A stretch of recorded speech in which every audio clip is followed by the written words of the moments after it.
Morgan there. Now, for the first time in more than 50 years, visitors have been able to see a Cardiff chapel that had been covered over by an iconic department store. The Bethany Particular Baptist Chapel was first built in 1807 and became part of Howells after it closed.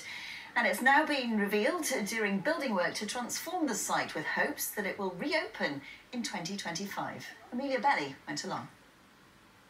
The doors of Howells department store on St Mary's Street have been closed since March, but today they swung open. As part of a public consultation, visitors were invited to come and see the plans for the Grade 2 listed site.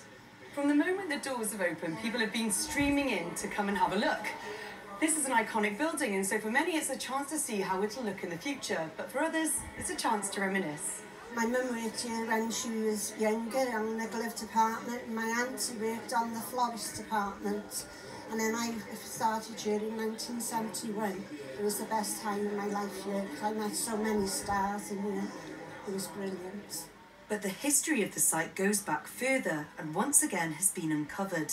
For almost a century and a half, the Bethany Particular Baptist Chapel stood in the centre of the capital before worshippers moved in the 1960s and the church was engulfed by Howells extending. Former congregant, 86-year-old Marion Quinney, thinks she was probably the last person to be married there, aged 19, to John Smith. That husband died quite young, so coming back is quite lump in the throat moment. I can sort of see faces and hear people's voices. It sort of brings it back from a long time ago. If permission is granted, the Bethany Baptist Chapel will become a food market and bar.